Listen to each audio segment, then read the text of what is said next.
السلام عليكم ورحمة الله وبركاته. الحمد لله رب العالمين والعاقبة للمتقين ولا عدوان إلا على الظالمين. اللهم صل وسلم وبارك على عبدك ورسولك محمد صلى الله عليه وسلم وعلى آله وصحبه ومن تبعهم بإحسان إلى يوم الدين.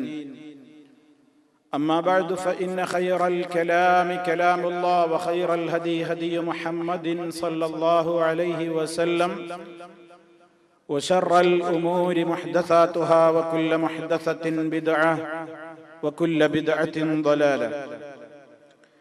أعوذ بالله من الشيطان الرجيم. بسم الله الرحمن الرحيم.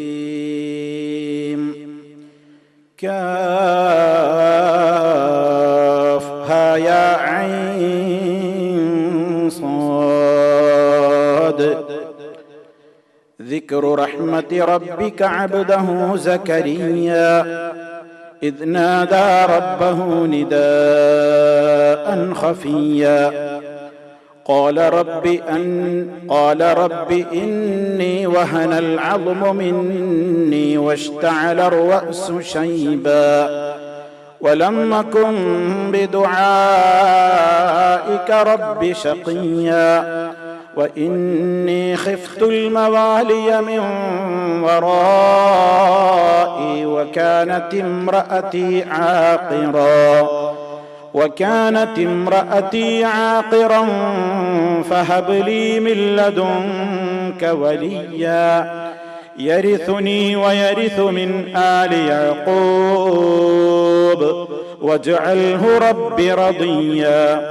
يا زكريا إنا نبشرك بغلام اسمه يحيى لم نجعل له من قبل سميا قال رب أنى يكون لي غلام وكانت امرأتي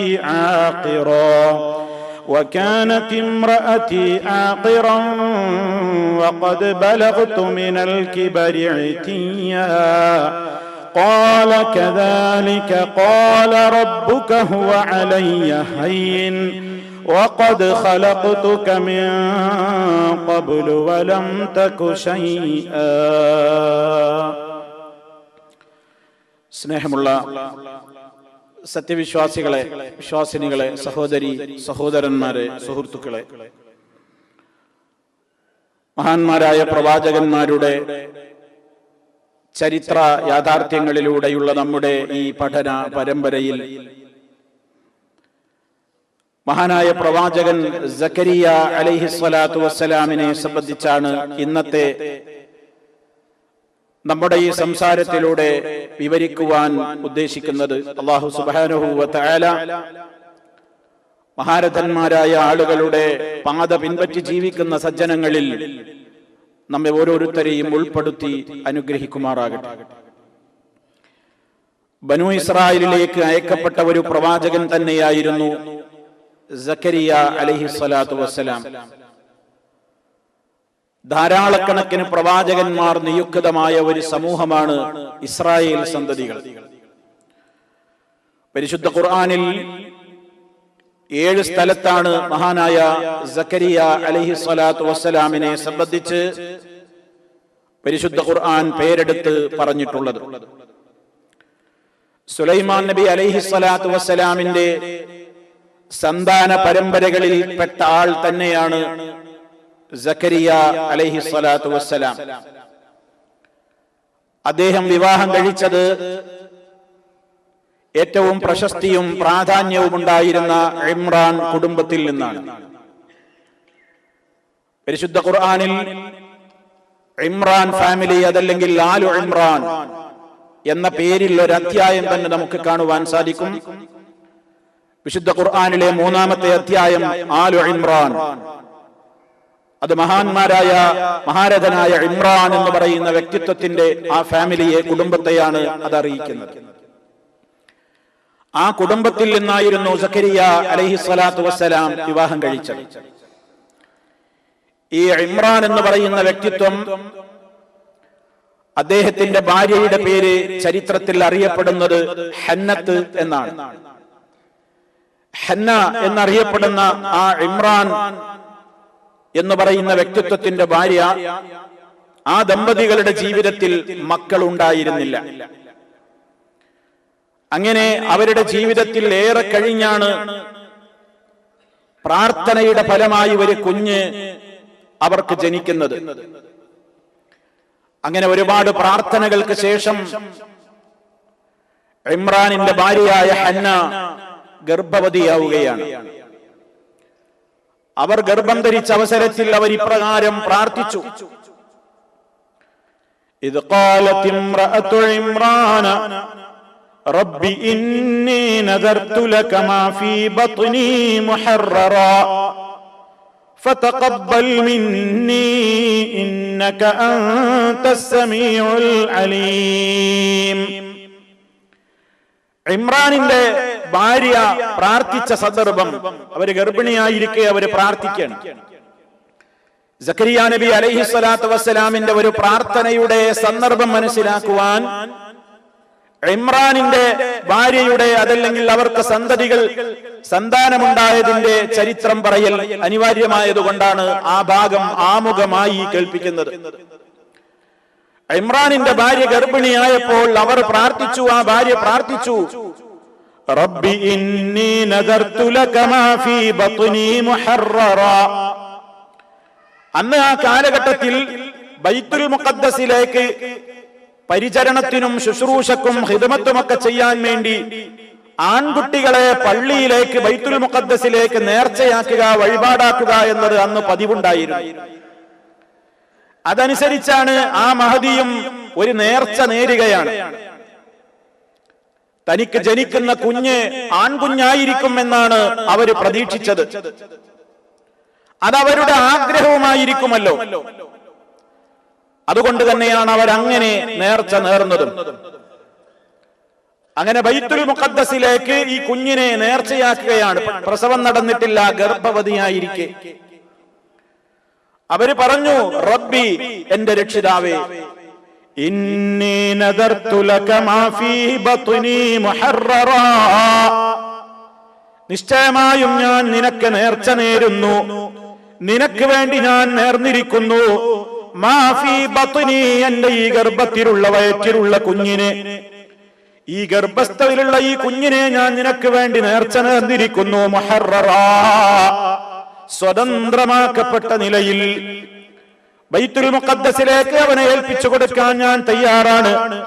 അവൻ അവിടെ നിൽക്കാനും വളരാനും അവിടെ പരിചരണം നടത്താനും ഖിദ്മത്ത് ചെയ്യാനും എന്ന പുണ്യകർമ്മം ഉദ്ദേശിച്ചുകൊണ്ട് ഞാനിതാ എന്റെ വയറ്റിലുള്ള ഈ കുഞ്ഞിനെ ഞാൻ നേർച്ചയാക്കുകയാണ്. ഫതഖബ്ബൽ മിന്നീ, ആകയാൽ എന്നിൽ നിന്ന് സ്വീകരിക്കണേ അല്ലാഹ്. ഇന്നക അൻതസ് സമീഉൽ അലീം, നീയാണല്ലോ എല്ലാം കേൾക്കുന്നവനും എല്ലാം നന്നായി അറിയുന്നവനും. ഇമ്രാനിന്റെ ഭാര്യ ഗർഭിണിയായിരിക്കെ അവരിങ്ങനെ പ്രാർത്ഥിക്കുകയാണ്. ആ പ്രാർത്ഥന മഹദിയായ ആ ഭാര്യ പ്രാർത്ഥിക്കുന്നു. പക്ഷേ ഇവിടെ നമ്മൾ മനസ്സിലാക്കേണ്ടത്, ആ കുഞ്ഞ് ജനിച്ചു വീഴുന്നതിന്റെ മുമ്പേ ആ കുഞ്ഞിനെ കാണാനുള്ള ഭാഗ്യം പിതാവായ ഇമ്രാന് കിട്ടാതെ പോവുകയാണ്. അത് അല്ലാഹുവിന്റെ തീരുമാനമാണ്.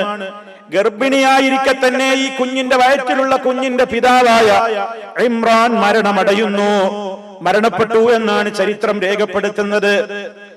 അങ്ങനെ ഗർഭം പൂർത്തിയായി ഇമ്രാനിന്റെ ഭാര്യ പ്രസവിച്ചു നോക്കുമ്പോ ഫലമ്മാ വദഅത്ഹാ ഖാലത് റബ്ബി ഇന്നി വദഅത്ഹാ ഉൻസാ വല്ലാഹു അഅലമു ബിമാ വദഅത് വലൈസ الذكر كالأنثى وإني سميتها مريم وإني أعيذها بك وذريتها من الشيطان الرجيم فلما وضعتها, ആ കുഞ്ഞിനെ അവർ പ്രസവിച്ചപ്പോൾ ഖാലത്ത്, മഹദി പറഞ്ഞു, റബ്ബി, എന്റെ രക്ഷിതാവേ, ഇന്നി വദഅതുഹാ ഉൻസാ, ഞാനൊരു പെൺകുഞ്ഞിനെയായല്ലോ പ്രസവിച്ചു പോയത്. ആൺകുട്ടിയാണെന്നാണ് അവർ വിചാരിച്ചത്. അവരുടെ ആഗ്രഹവും അങ്ങനെയാണ്. ആൺകുട്ടികളെയാണ് ബൈത്തുൽ മുഖദ്ദസിലേക്ക് പരിചരണത്തിന് വേണ്ടി ഏൽപ്പിച്ചു കൊടുക്കാറുള്ളത്. പ്രസവിച്ചു നോക്കുമ്പോ പെൺകുട്ടിയാണ്. അവര് പറയാണ് ഇന്നീ വദഅതുഹാ ഉൻസാ, അല്ലാഹുവേ ഞാനൊരു പെൺകുഞ്ഞിനെയാണല്ലോ പ്രസവിച്ചിട്ടുള്ളത്. വല്ലാഹു അഅലമു ബിമാ വദഅത്, അല്ലാഹ് അതിനിടക്ക് പറയുകയാണ് അല്ലാഹു അഅലമു ബിമാ വദഅത്, അവരെന്താണ് പ്രസവിച്ചതെന്ന് അല്ലാഹുവിന് അറിയാമല്ലോ, അല്ലാഹുവിന് അതറിയാമല്ലോ. എന്നാലും അവരുടെ മനസ്സിന്റെ ആ വിഷമം അവര് പറയാണ് വലൈസ ദക്കറു കല്ലുൻസാ, എന്നിട്ടവര് പറഞ്ഞു ആൺകുട്ടിയെ പോലെ അല്ലല്ലോ പെൺകുഞ്ഞ്, അതിന് ചില പരിമിതികളുണ്ടല്ലോ. ആണ് പെണ്ണിനെ പോലെ അല്ലല്ലോ, ചില പരിധികളും പരിമിതികളും ചില പ്രത്യേകമായ നിയമങ്ങളുമൊക്കെ അതിന് ബാധകമാണല്ലോ. അതുകൊണ്ട് ഇന്നീ സമ്മൈതുഹാ മറിയമ, ഇന്നീ സമ്മൈതുഹാ മറിയമ, പെൺകുട്ടിയാണെന്ന നിലക്ക് റബ്ബേ ഞാൻ ഒഴിവാക്കുന്നില്ല, എന്റെ നേർച്ച ഞാൻ പൂർത്തിയാക്കുകയാണ്. ഇന്നീ സമ്മൈതുഹാ മറിയം, ഞാൻ അവൾക്ക് മറിയം എന്ന് പേര് വെക്കുകയാണ്. മറിയം ബീവിയുടെ ജനനമാണ് ഈ പറയുന്നത്. ആ മറിയം എന്ന് പറയുന്ന മഹദിയുടെ ജനനം ഇമ്രാനിന്റെ ഭാര്യയുടെ ഗർഭസ്ഥ ശിശുവായിരുന്ന അവര് പിന്നീട് പ്രസവിച്ചു. അവർക്കാണ് മറിയം എന്ന് പേരിടുന്നത്. എന്നിട്ട് ആ ഉമ്മ ഈ ജനിച്ച കുഞ്ഞിന് വേണ്ടി പ്രാർത്ഥിക്കുകയാണ് വഇന്നീ ഉഈദുഹാ ബിക വദുരിയതഹാ മിനശ് ശൈത്വാനിർ റജീം, നിശ്ചയമായും ഞാൻ നീ മുഖേന കാവൽ ചോദിക്കുകയാണ് ഈ കുഞ്ഞിന് വേണ്ടി, ഈ കുഞ്ഞിന് വേണ്ടി ഞാൻ നിന്നോട് കാവൽ തേടുകയാണ്. വദുരിയതഹാ, ഈ കുഞ്ഞിലൂടെ ഇനി ജനിക്കാൻ പോകുന്ന സന്തതികൾക്ക് വേണ്ടിയും മിനശ് ശൈത്വാനിർ റജീം, അഭിശപ്തനായ ശൈത്താന്റെ ശർറിൽ നിന്ന്. കുഞ്ഞ് ജനിച്ചപ്പോഴേ ആ ഉമ്മയുടെ പ്രാർത്ഥനയാണത്. ലോക മുസ്ലിമീങ്ങൾക്ക് ഇതിലൊരു മാതൃകയുണ്ട്. കുഞ്ഞു ജനിച്ചു വീഴുമ്പോ എത്ര ഉമ്മമാരത് പറയുന്നു. തന്റെ കുഞ്ഞിന് വേണ്ടി അതാ ആ കുഞ്ഞിന് ശൈത്താന്റെ രൂപത്തിലുള്ള ശല്യങ്ങൾ ഉണ്ടാകരുത്, പൈശാചികമായ സ്വഭാവത്തിലേക്ക് നീങ്ങരുത്. ആ മഹദിയുടെ തേട്ടമാണ് ഇന്നീ ഉഈദുഹാ ബിക വദുരിയതഹാ മിനശ് ശൈത്വാനിർ റജീം, ഞാനിതാ സർവ പിശാചിന്റെയും ശർറിൽ നിന്ന്, അഭിശപ്തനായ ശപിക്കപ്പെട്ട ശൈത്താന്റെ ശർറിൽ നിന്ന് ഈ കുഞ്ഞിന് വേണ്ടി നിന്നോട് കാവല് ചോദിക്കുകയാണ്. കുഞ്ഞിന് വേണ്ടിയല്ല, ജനിക്കാൻ പോകുന്ന ഈ കുഞ്ഞിന്റെ സന്തതികൾക്ക് വേണ്ടിയും ദീർഘവീക്ഷണത്തോടെ മഹദി ദുആ ചെയ്യുകയാണ്. അല്ലാഹു സുബ്ഹാനഹു വ തആല തുടർന്നു കൊണ്ട് പറയുന്നു ഫതഖബ്ബലഹാ റബ്ബുഹാ ബിഖബൂലിൻ ഹസൻ വഅൻബതഹാ നബാതൻ ഹസനാ വകഫലഹാ സകരിയ്യാ ഫതഖബ്ബലഹാ റബ്ബുഹാ, അവരുടെ റബ്ബ് അവളെ സ്വീകരിച്ചു. ബിഖബൂലിൻ ഹസനിൻ, ഏറ്റവും നല്ല നിലക്ക് ആ നേർച്ച നേർന്ന് അങ്ങോട്ട് അർപ്പിക്കുന്ന പ്രാർത്ഥനയും കാര്യങ്ങളും ആ മഹദിയിൽ നിന്ന് അല്ലാഹു സുബ്ഹാനഹു വ തആല സ്വീകരിക്കുകയാണ്. വഅൻബതഹാ, അങ്ങനെ മറിയമിനെ വളർത്തിയുണ്ടാക്കുകയാണ്, ഉൽപ്പാദിപ്പിച്ചുണ്ടാക്കുകയാണ്, അഥവാ അവരുടെ വളർച്ച നടക്കുകയാണ്. നബാതൻ ഹസനാ, ഏറ്റവും മെച്ചപ്പെട്ട രീതിയിൽ മറിയം വളർന്നു വരുന്നു. ബൈത്തുൽ മുഖദ്ദസിൽ വളർന്നു വരികയാണ്. ആ ബൈത്തുൽ മുഖദ്ദസിലേക്ക് അവരെ ഏൽപ്പിക്കാൻ വേണ്ടി കൊണ്ടുപോകുമ്പോ വകഫലഹാ സക്കരിയ്യാ, അവിടെയാണ് സക്കരിയ അലൈഹിസ്സലാമിന്റെ ചരിത്രം കടന്നു വരികയാണ്. വകഫലഹാ സക്കരിയ്യാ, സക്കരിയ അവളെ കഫാലത്ത് ഏറ്റെടുത്തു. അവരുടെ കഫാലത്ത് സക്കരിയ അലൈഹിസ്സലാമാണ് ഏറ്റെടുത്തത്. ബൈത്തുൽ മുഖദ്ദസിലെ ആ കുഞ്ഞിന്റെ വളർച്ചയും പരിപാലനവും മേൽനോട്ടവും എല്ലാം അത് ഏറ്റെടുത്തത് സക്കരിയ അലൈഹിസ്സലാത്തു വസ്സലാമാണ്. സക്കരിയ നബി അലൈഹിസ്സലാത്തു വസ്സലാം ആ കാലഘട്ടത്തിൽ ബൈത്തുൽ മുഖദ്ദസിലെ പുരോഹിതന്മാരുടെ മേധാവിയാണ്. അന്ന് ബൈത്തുൽ മുഖദ്ദസിന്റെ കാര്യങ്ങൾ നോക്കി നടത്തുന്ന പുരോഹിതന്മാരുടെ അവിടെയുള്ള പുരോഹിതന്മാരുടെ മേധാവിയും തലവനുമായിരുന്നു അദ്ദേഹം. മാത്രമല്ല മറിയം ബീവിയുടെ മാതൃ സഹോദരിയുടെ ഭർത്താവുമാണ്. ഞാൻ പറഞ്ഞല്ലോ, ഇമ്രാൻ കുടുംബത്തിൽ നിന്ന് കല്യാണം കഴിച്ചയാളുമാണ്. അങ്ങനെ മറിയമിന്റെ മാതാവ് മറിയമിനെ നിശ്ചയിച്ച പ്രകാരം ബൈത്തുൽ മുഖദ്ദസിലേക്ക് പാർപ്പിക്കാൻ വേണ്ടി കൊണ്ടുചെന്നപ്പോൾ ആ പുരോഹിതന്മാർക്കിടയിൽ ബൈത്തുൽ മുഖദ്ദസിൽ അന്ന് പരിചരണം നടത്തിക്കൊണ്ടിരിക്കുന്ന മഹാരഥന്മാരായ പുരോഹിതന്മാർക്കിടയിൽ തർക്കമായി. ആരാണ് അവരേറ്റവും ആദരിക്കുന്ന ഫാമിലിയായ ഇമ്രാൻ ഫാമിലിയിൽ നിന്ന് വന്ന ഈ കുഞ്ഞിന്റെ സംരക്ഷണം ഏറ്റെടുക്കേണ്ടത്? അവർക്കിടയിൽ ഞാൻ എന്ന നിലക്ക് പലരും മുന്നോട്ട് വരികയാണ്. ഈ കൊച്ചു കുഞ്ഞിന്റെ വളർച്ചയിലും സംരക്ഷണവും ആരേറ്റെടുക്കണം എന്നതിൽ ബൈത്തുൽ മുഖദ്ദസിന്റെ പരിചാരകന്മാരായ ആളുകൾക്കിടയിൽ തർക്കം ഉന്നയിക്കുകയാണ്. ഓരോരുത്തർക്കും ആ കുഞ്ഞിനെ അവരവർ ഏറ്റെടുക്കണം എന്ന് തോന്നൽ. അങ്ങനെ അവകാശികൾ പലരും രംഗത്ത് വരികയാണ്. അവകാശികൾ പലരും രംഗത്ത് വന്നാൽ ആരെയും ഒഴിവാക്കാൻ പറ്റില്ലല്ലോ. പിന്നെ എന്താണ് പരിഹാരം? നറുക്കെടുപ്പാണ്, തുല്യാവകാശികളാണ്. ആരേറ്റെടുക്കണം എന്ന ചർച്ച വന്നപ്പോ അതവരെ നറുക്കെടുപ്പിലൂടെ തീരുമാനമെടുക്കുകയാണ്. വിശുദ്ധ ഖുർആൻ അതിനെ സംബന്ധിച്ചു പറയാണ്. ഈ ചരിത്ര യാഥാർത്ഥ്യങ്ങളൊക്കെ പറഞ്ഞിട്ട് സൂറത്ത് ആല ഇംറാനിലെ 44-ാമത്തെ ആയത്തിൽ അല്ലാഹു പറയാണ്, ذَلِكَ مِنْ أَنْبَاءِ الْغَيْبِ نُوحِيهِ إِلَيْكَ وَمَا كُنْتَ لَدَيْهِمْ إِذْ يُلْقُونَ أَقْلَامَهُمْ أَيُّهُمْ يَكْفُلُ مَرْيَمَ وَمَا كُنْتَ لَدَيْهِمْ إِذْ يَخْتَصِمُونَ. ഈ പറഞ്ഞ ചരിത്ര യാഥാർത്ഥ്യങ്ങളൊക്കെ ذَلِكَ مِنْ أَنْبَاءِ الْغَيْبِ അദൃശ്യ വാർത്തകളാണ്. നബി സല്ലല്ലാഹു അലൈഹി വസല്ലമിനോട് പറയാണ് അല്ലാഹ്, ഇതൊക്കെ അദൃശ്യ ലോകത്ത് അദൃശ്യമായ വാർത്തകളാണ്. നീ ഇല്ലാത്തൊരു കാലത്ത് നടന്ന കാര്യങ്ങളാണ് നീ കേൾക്കുന്നത്. ഇതൊക്കെ നിനക്ക് എവിടുന്ന് കിട്ടി? നൂഹീഹി ഇലൈക, നബി തങ്ങളോട് പറയാണ്, മുഹമ്മദ് നബിയേ, എന്നോ കഴിഞ്ഞുപോയ ഈ അദൃശ്യ വാർത്തകളൊക്കെ നിങ്ങൾക്ക് എങ്ങനെ മനസ്സിലായി? നിങ്ങൾ അന്നുണ്ടായിട്ടാണോ? നൂഹീഹി ഇലൈക, നാം താങ്കൾക്കത് വഹിയായിട്ട് അറിയിച്ചു തന്നതുകൊണ്ടാണ്. വമാ കുൻത ലദൈഹിം, അവരുടെ സമീപത്ത് നിങ്ങൾ ഉണ്ടായിരുന്നില്ല നബിയേ. ഇത് യുൽഖൂന അഖ്ലാമഹും, അവര് നറുക്കെടുപ്പ് നടത്തിയപ്പോ അയ്യുഹും യക്ഫുലു മറിയമ, ആരാണ് മറിയമിന്റെ കഫാലത്ത് ഏറ്റെടുക്കേണ്ടത് എന്ന വിഷയത്തിൽ അവർക്കിടയിൽ നറുക്കെടുപ്പ് നടന്നപ്പോൾ നീ അവിടെ ഹാജറുണ്ടായിട്ടല്ല ഇതൊക്കെ നീ പറയുന്നത്. വമാ കുൻത ലദൈഹിം, നീ അവരുടെ അടുക്കൽ ഉണ്ടായിരുന്നുമില്ല.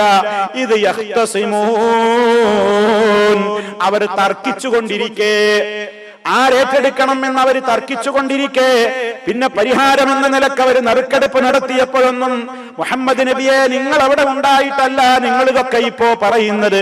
ഇതൊക്കെ മിൻ അംബായിൽ ഗൈബി, അദൃശ്യ വാർത്തകളാണ്, മറഞ്ഞ കാര്യങ്ങളാണ്, കഴിഞ്ഞ കാലത്ത് നടന്ന കാര്യങ്ങളാണ്. എങ്ങനെ നിങ്ങൾക്ക് മനസ്സിലായി? നിങ്ങൾ അന്നവിടെ ഉണ്ടായിട്ടല്ല. അല്ലാഹു പറയാണ്, സാന്ദർഭികമായി എന്റെ പ്രിയപ്പെട്ട സഹോദരന്മാര് മനസ്സിലാക്കണം, മഹാരഥനായ നബി സല്ലല്ലാഹു അലൈഹി വസല്ലമിന് അവിടുത്തേക്ക് ഈ വഹയൊക്കെ കിട്ടിയത് കൊണ്ടാണ് ഈ നബിമാരുടെ ചരിത്രം അവിടുന്ന് പഠിപ്പിച്ചു തരുന്നത്. അതേ അവസരത്തിൽ ഈ നബി സല്ലല്ലാഹു അലൈഹി വസല്ലമിനെ സംബന്ധിച്ച് ഇന്നും അതാ അനിസ്ലാമികമായ അന്ധവിശ്വാസങ്ങൾ വെച്ച് പുലർത്തുന്ന കക്ഷികളുണ്ട്. നബി സല്ലല്ലാഹു അലൈഹി വസല്ലമ എല്ലാ കാലത്തും ഈ ലോകത്ത് ഹാദിറായിരുന്നു എന്നും നാളിറായിരുന്നു എന്നും, അഥവാ ഹാദിർ എന്ന് പറഞ്ഞാൽ ഹാജറുണ്ടായിരുന്നു. നബി സല്ലല്ലാഹു അലൈഹി വസല്ലമ ഏത് കാലത്തും ഇവിടെ ഹാദിറായിരുന്നു. ഏത് കാലത്ത് നടന്ന കാര്യങ്ങളെയും അല്ലാഹുവിന്റെ റസൂൽ നാളിറായിരുന്നു, അഥവാ നോക്കിക്കണ്ടയാളാണ് എന്ന് വിശ്വസിക്കുന്ന, അത് വിശ്വസിച്ചാലേ യഥാർത്ഥ സുന്നത്ത് ജമാഅത്താവുകയുള്ളൂ എന്ന് പറയുന്ന, അതിനെ എതിർക്കുന്നവർ നബി സല്ലല്ലാഹു അലൈഹി വസല്ലമിനോട് ബഹുമാനമില്ലാത്ത, സ്നേഹമില്ലാത്ത പിഴച്ച കക്ഷികളാണെന്ന് പറയുന്ന ആളുകൾ എന്നും ലോകത്തുണ്ട് എന്ന് വരുമ്പോ പരിശുദ്ധ ഖുർആൻ പഠിപ്പിക്കുന്ന വിശ്വാസവും അവര് സമൂഹത്തിന്റെ മുമ്പിൽ പ്രചരിപ്പിക്കുന്ന വിശ്വാസവും തമ്മിൽ എത്ര ബഹുദൂരമാണ് അകന്നു കിടക്കുന്നത്. എല്ലായിടത്തും നബി സല്ലല്ലാഹു അലൈഹി വസല്ലം ഏത് കാലത്തും ഉണ്ടായിരുന്നു എന്നാണ്. എല്ലാ കാലത്തും നബി സല്ലല്ലാഹു അലൈഹി വസല്ലം ഉണ്ടായിരുന്നു എന്നാണ്, ഇന്നുമുണ്ട് എന്നാണ് വിശ്വസിക്കുന്നത്. നബി സല്ലല്ലാഹു അലൈഹി വസല്ലം ഇന്നും മുഅ്മിനീങ്ങളുടെ കൂടെയുണ്ട്. അവര് ചെയ്യുന്നതും പറയുന്നതും ഒക്കെ നബി സല്ലല്ലാഹു അലൈഹി വസല്ലമ വ്യക്തമായി കാണുന്നുണ്ട്, കേൾക്കുന്നുണ്ട് എന്നാണ് വിശ്വസിക്കുന്നത്. ഇതാണ് സുന്നത്ത് ജമാഅത്തിന്റെ വിശ്വാസം എന്നും പറയാണ്. ഇത് വിശ്വസിക്കാത്തവന്റെ വിശ്വാസം പിഴവിലാണെന്നും പറയാണ്. അള്ളാഹു നമ്മെ കാത്ത് രക്ഷിക്കുമാറാകട്ടെ. അത്തരത്തിലുള്ള അന്ധവിശ്വാസികൾ ഈ സമൂഹത്തിൽ അവരാണ് സുന്നത്ത് ജമാഅത്ത്, അവരാണ് സ്വർഗത്തിന്റെ ആളുകൾ, നിങ്ങളൊക്കെ പിഴച്ച നരകത്തിന്റെ ആളുകളാണെന്നുകൂടി പറയുമ്പോ എത്ര ഗൗരവത്തിലാണ്, എത്ര ഗുരുതരമായ കാര്യമാണ് ഈ സമൂഹത്തിൽ ഹക്കിന്റെ പേരിൽ പ്രചരിപ്പിക്കപ്പെട്ടുകൊണ്ടിരിക്കുന്നത്. നബി സല്ലല്ലാഹു അലൈഹി വസല്ലം പറഞ്ഞ കാര്യം ഇവിടെ പുലരുകയാണ്. അവിടുന്ന് ഈ ലോകത്തോട് പറഞ്ഞു, ലോകം അവസാനിക്കുന്നതിന്റെ ലക്ഷണങ്ങളിൽ പെട്ടതാണ് എന്ത്? സത്യസന്ധന്മാര് കള്ളന്മാരായി മുദ്രകുത്തപ്പെടുകയും കള്ളം പറയുന്ന വ്യക്തിത്വങ്ങളെ സത്യസന്ധരായ ആളുകളുടെ ദറജയിലേക്ക് ഉയർത്തപ്പെടുകയും ചെയ്യുന്ന ഒരു കാലഘട്ടം വരുമെന്ന് റസൂലുള്ളാഹി സ്വല്ലല്ലാഹു അലൈഹി വസല്ലം പഠിപ്പിച്ചു തരുന്നു. ഒരു കാലഘട്ടം വരുമ്പോ സത്യം പറയുന്ന ആളുകളൊക്കെ കള്ളന്മാരായിട്ട് മുദ്രകുത്തപ്പെടുക, കളവ് പ്രചരിപ്പിക്കുന്ന ആളുകളൊക്കെ സത്യവാന്മാരായിട്ട് പ്രശംസിക്കപ്പെടുക. വല്ലാത്തൊരു കാലമാണത്. ഫിത്നയുടെ ആ കാലത്താണ് നമ്മൾ ജീവിക്കുന്നത്. അതിന്റെ ഏറ്റവും വലിയ ഒരു ഉദാഹരണം തന്നെയാണിത്.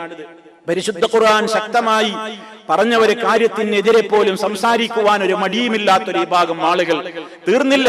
മഹാനായ നബി സല്ലല്ലാഹു അലൈഹി വസല്ലമിനെ കുറിച്ച് മാത്രമല്ല ആ വിശ്വാസം. ആ നബി സല്ലല്ലാഹു അലൈഹി വസല്ലം ഈ ലോകത്തോട് വിട പറഞ്ഞിട്ട് പിന്നെയും 4 നൂറ്റാണ്ട് കഴിഞ്ഞ് 5ാമത്തെ നൂറ്റാണ്ടിൽ ഈ ലോകത്ത് ബഗ്ദാദിലെ ജീലാൻ എന്ന് പറയുന്ന പ്രദേശത്ത് ജനിച്ചു വീണ മഹാനായ ശൈഖ് മുഹയ്യിദ്ദീൻ അബ്ദുൽ ഖാദിർ ജീലാനി റഹിമഹുല്ലാഹ്, അദ്ദേഹത്തെ കുറിച്ച് പോലും അദ്ദേഹത്തിന്റെ മുരീദുകളും ആ രൂപത്തിലുള്ള വിശ്വാസങ്ങൾ പ്രചരിപ്പിക്കുന്ന കക്ഷികളും ഇന്നും വിശ്വസിക്കുന്നത് നബി സല്ലല്ലാഹു അലൈഹി വസല്ലം മാത്രല്ല, അന്നൊക്കെ ജീലാനിയും എല്ലായിടത്തും ഉണ്ടായിരുന്നു എന്നാണ്. എല്ലായിടത്തും ഉണ്ടായിരുന്നു. അദ്ദേഹം ചൊല്ലിയതെന്ന് പറയുന്ന അവർ സ്വന്ന ബെയ്ത്ത് എന്ന പേരിൽ അറബിയിൽ ചില കവിതകളുണ്ട്. അദ്ദേഹം പറഞ്ഞ പാട്ടുകളാണ്, ബെയ്ത്തുകളാണെന്ന പേരിൽ അത് ഇന്നും അവർ പാരായണം ചെയ്തുകൊണ്ടിരിക്കുകയാണ്. അതിൽ വളരെ കൃത്യമായിട്ട് പറയുന്നുണ്ട്, ഞാൻ ആദം നബിയുടെ കൂടെ ഉണ്ടായിരുന്നു. ആര്? ശൈഖ്. അദ്ദേഹം പറയുന്നു, ഞാൻ ആദം നബിയുടെ കൂടെ ഉണ്ടായിരുന്നു. തീർന്നില്ല. ഞാൻ നൂഹ് നബിയുടെ കൂടെ ഉണ്ടായിരുന്നു. അന കുന്തു മഅ നൂഹിൻ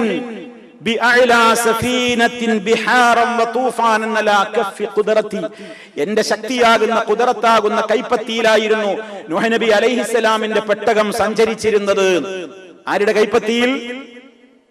ശൈഖ് ജീലാനിയുടെ. ആലോചിച്ചു നോക്കണം, എത്രയെത്ര അന്ധവിശ്വാസങ്ങളാണ്. നൂഹ് നബിയുടെ കൂടെ മാത്രല്ല, അന കുന്തു മഅ ഇബ്രാഹിം, ഇബ്രാഹിമിന്റെ കൂടെ ഞാൻ ഉണ്ടായിരുന്നു. ഇബ്രാഹിം നബി അലൈഹിസ്സലാം തീയിൽ എറിയപ്പെട്ടപ്പോ ഞാൻ അവിടെ ഉണ്ടായിരുന്നു. ആ തീ തണുക്കാൻ കാരണം എന്റെ പ്രാർത്ഥനയാണ്, എന്റെ ദുആ കൊണ്ടാണ് തീ അണഞ്ഞു പോയത്. ആലോചിച്ചു നോക്കണം. നമ്മുടെ സമൂഹത്തിന് അള്ളാഹു നല്ല ബുദ്ധി പ്രദാനം ചെയ്യുമാറാകട്ടെ. എന്നിട്ട് അത്തരം കക്ഷികൾ നമ്മെ നോക്കി പറയുന്നു, നിങ്ങൾ പഴച്ചവരാണ്. ഞങ്ങളൊക്കെ യഥാർത്ഥ വിശ്വാസികൾ. നമ്മളിത് സമൂഹത്തിന്റെ മുമ്പിൽ പറയണം. അവരെ ആ ധാരണയിൽ നിന്ന് തിരുത്തണം. നമ്മുടെ സഹോദരങ്ങളാണവർ, അത് ശരിയാണെന്നാണ് അവർ ധരിച്ചു വെച്ചിട്ടുള്ളത്. അവരെ അത് പറഞ്ഞു മനസ്സിലാക്കി കൊടുക്കാൻ പ്രമാണങ്ങൾ നമുക്ക് പിൻബലം വേണം. പ്രമാണങ്ങളിലെ വചനങ്ങൾ നമ്മൾ മനഃപ്പാഠമാക്കണം, അവരോട് സംസാരിക്കണം. എന്താ സുഹൃത്തെ നിങ്ങൾ ഈ പറയുന്നത്? അല്ലാഹു ഖുർആനിൽ ഇങ്ങനെ പറയുമ്പോ നിങ്ങൾ അതിനോടൊരു ബന്ധവും പോലും ഇല്ലാത്ത കാര്യങ്ങളല്ലേ ഈ വിശ്വസിച്ചു കൊണ്ടിരിക്കുന്നത്? എന്തെല്ലാം പറഞ്ഞു. ഇബ്രാഹിം നബിയോടൊപ്പം മാത്രല്ല, ഞാൻ മൂസ നബിയുടെ കൂടെ ഉണ്ടായിരുന്നു.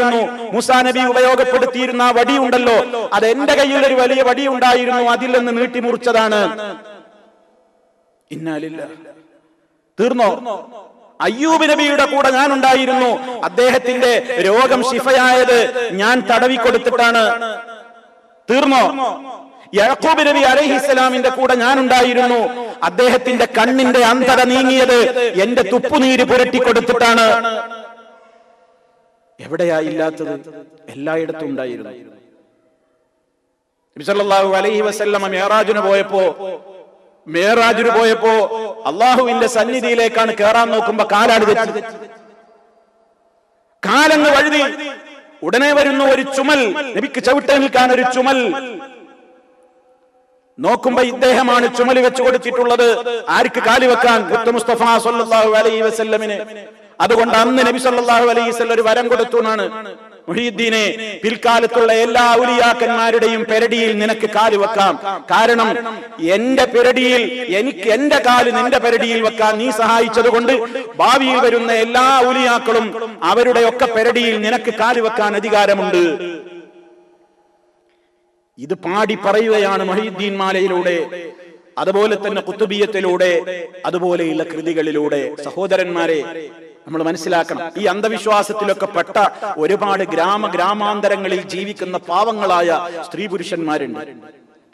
നിങ്ങൾ അവരോടൊക്കെ ചോദിച്ചു നോക്കണം, നിങ്ങൾക്ക് ഈ വിശ്വാസമുണ്ടോ? നിങ്ങളുടെ ഈ ഭക്തിപൂർവം ഒരു തലയണ വെച്ച് അതിന്മേലൊരു പ്രത്യേകമായ വസ്ത്രം ധരിച്ച് ചന്ദനത്തിരി പുകച്ച് സുഗന്ധം കുടഞ്ഞ് വീടിന്റെ മുകൾ പരപ്പിൽ ഭക്തിസാന്ദ്രമായ നിലക്ക് മേലാപ്പ് കെട്ടി വളരെ ആദരവോടെ ഭവ്യതയോടെ ഇരുന്ന് പാരായണം ചെയ്തുകൊണ്ടിരിക്കുന്ന ഇത്തരത്തിലുള്ള കൃതികളിൽ അള്ളാഹുവിന്റെ പരിശുദ്ധ ഖുർആൻ പഠിപ്പിച്ച ആദർശങ്ങളുടെ കടക്കി കത്തിവെക്കുന്ന ഇത്തരത്തിലുള്ള ദുഷിച്ച അന്ധവിശ്വാസങ്ങളാണ് നിങ്ങൾ പറയുന്നത്.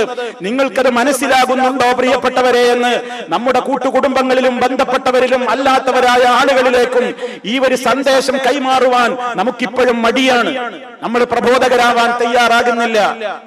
അള്ളാഹു നമുക്ക് നൽകിയിട്ടുള്ള അറിവിന്റെ ഒരു ശകലം അതറിഞ്ഞിട്ടില്ലാത്ത ആയിരങ്ങളാണ് നമുക്ക് ചുറ്റുമുള്ളത്. കട്ട പിടിച്ച ഇരുട്ടിൽ അമർന്നു കഴിഞ്ഞുകൊണ്ടിരിക്കുന്ന അന്ധവിശ്വാസികൾ അവരെ പ്രകാശത്തിന്റെ തൗഹീദിന്റെ ധാരയിലേക്ക് കൊണ്ടുവരാൻ കടമപ്പെട്ട ഞാനും നിങ്ങളും നമ്മൾ സുഖിച്ച് നടക്കുകയാണ്. കുടുംബത്തോടൊരക്ഷരം പറഞ്ഞ് അവരെ തിരുത്തുവാനോ അള്ളാഹുവിന്റെ ദീൻ അവർക്കൊന്ന് മനസ്സിലാക്കി കൊടുക്കുവാനോ ഉള്ള പ്രയത്നങ്ങളിൽ ഏർപ്പെടുകയോ അതിന് വേണ്ട സമ്പത്ത് ചെലവഴിക്കുകയോ ആ മാർഗത്തിൽ ഇറങ്ങി പുറപ്പെടുകയോ ചെയ്യാൻ കഴിയാത്ത നമ്മുടെ മനസ്സുകൾക്ക് മരവിപ്പ് ബാധിച്ചിട്ടുവെങ്കിൽ സഹോദരന്മാരെ, മഹാരഥന്മാരായ അമ്പിയാക്കളുടെയും മറ്റുള്ള സജ്ജനങ്ങളുടെയും ഒക്കെ പ്രബോധനത്തിന്റെ ഗാഥകൾ പറയാനും അവരുടെ ഇസ്ലാമിക ദഅവത്തിന്റെ രംഗത്തവർ നടത്തിയ പടപ്പുറപ്പാടിനെയും പടപ്പാട്ടിനെയും ഒക്കെ പ്രശംസിക്കുവാനും വർണ്ണിക്കുവാനും ഒക്കെ നമുക്ക് എന്ത് അധികാരമാവുള്ളത്? ആലോചിച്ചു നോക്കണം. നമ്മൾ എത്ര പാപികളാണ്, നമ്മൾ എത്ര കുറ്റക്കാരാണ്. ഈ വക അന്ധവിശ്വാസങ്ങളിലൊക്കെ അമർന്നു കഴിയുകയാണ് ഒരു സമൂഹം എന്ന് മനസ്സിലാക്കണം. അവരാണ് നമ്മുടെ നാട്ടിലെ മഹാഭൂരിപക്ഷം എന്ന് നിങ്ങൾ അറിയണം. അവര് വിശ്വസിച്ചു കൊണ്ടിരിക്കുന്നത് അവര് സ്വർഗത്തിലേക്ക് പോകാൻ മരണം മാത്രമേ തടസ്സമുള്ളൂ എന്നാണ്. മറ്റുള്ള വിശ്വാസികളെ സംബന്ധിച്ചൊക്കെ അവര് ഫിന്നാർ നരകാവകാശികളാണെന്നാണ് അവരുടെ ധാരണ. എന്തേ നമ്മൾ ഈ മൗലികളായി ഇരിക്കുന്നതിന്റെ അർത്ഥം? എന്തേ നമ്മൾ അവർക്ക് ഈ സന്ദേശം എത്തിച്ചു കൊടുക്കുന്നതിന് തടസ്സമായി നമുക്ക് മാറുന്നത്? ആലോചിക്കണം. മഹാരഥന്മാരായ പ്രവാചകന്മാരുടെയൊക്കെ ചരിത്രം നമുക്കതിന് വീര്യം പകരണം, ആവേശം നൽകണം. അല്ലാതെ കേവലം കഥ കേട്ട് പോകാനല്ല. മഹാരഥന്മാരായ അമ്പിയാഇന്റെയും സച്ചരിതരായ ആളുകളുടെയും ഒക്കെ ചരിത്രങ്ങൾ വിശുദ്ധ ഖുർആൻ നമുക്ക് പറഞ്ഞു തന്നിട്ടുള്ളത് കേവലം കഥ കേട്ട് ആസ്വദിക്കാനല്ല. പാഠങ്ങളുണ്ടതിലൊക്കെ. ലഖദ് കാന ഫീ ഖസസിഹിം ഇബ്റ.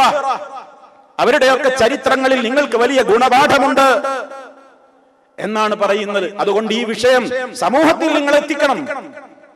ഈ വക അന്ധവിശ്വാസം നമ്മുടെ സമൂഹത്തിൽ വലിയവരെന്ന് പറയുന്ന ആളുകൾ പടർത്തുകയാണ്, ഒരു സമൂഹത്തെ മുഴുവനും നശിപ്പിക്കുകയാണ്. അവിടെ നമ്മുടെ ദൗത്യം നിർവഹിക്കാതെ ആരെ കാത്തിട്ടാണ് നമ്മൾ ഇരിക്കുന്നത്? ഞാൻ എന്നോടാണ് പറയുന്നത്, രണ്ടാമത് നിങ്ങളോടുമാണ് എന്ന് നമ്മൾ മനസ്സിലാക്കുക. ദഅവത്തിന്റെ പ്രാധാന്യം നാൾക്ക് നാട് വർദ്ധിച്ചുകൊണ്ടിരിക്കുന്ന ഒരു കാലഘട്ടത്തിലാണ് നമ്മളുള്ളത്.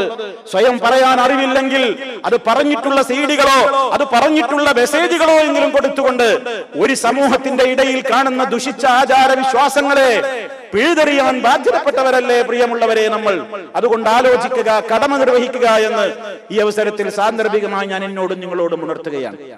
അത്ര കട്ട പിടിച്ച ഇരുട്ട് നമ്മുടെ നാടുകളിൽ നിറഞ്ഞു നടക്കുകയാണ്. അല്ലാഹു തആല ഇവിടെ പറയാണ്, നബിയെ, സക്കരിയ നബി അലൈഹിസ്സലാമിന്റെ കൂടെ മറിയം ബീവിയുടെ സംരക്ഷണം ആരേറ്റെടുക്കണം എന്ന കാര്യത്തിൽ ബൈത്തുൽ മുഖദ്ദസിന്റെ പരിചാരക വൃത്തത്തിനിടയിൽ തർക്കമുണ്ടായപ്പോഴും അതിന് പരിഹാരമെന്നോണം അവർ നറുക്കെടുപ്പ് നടത്തിയപ്പോഴൊന്നും നിങ്ങൾ അവിടെ ഉണ്ടായിരുന്നില്ല. അല്ലാഹു പറയാണ്, വമാ കുൻത ലദൈഹിം, നിങ്ങൾ അവരുടെ അടുക്കൽ ഉണ്ടായിരുന്നില്ല. അല്ലാഹു പറയാണ്, വമാ കുൻത, നിങ്ങളവിടെ ഉണ്ടായിരുന്നില്ല.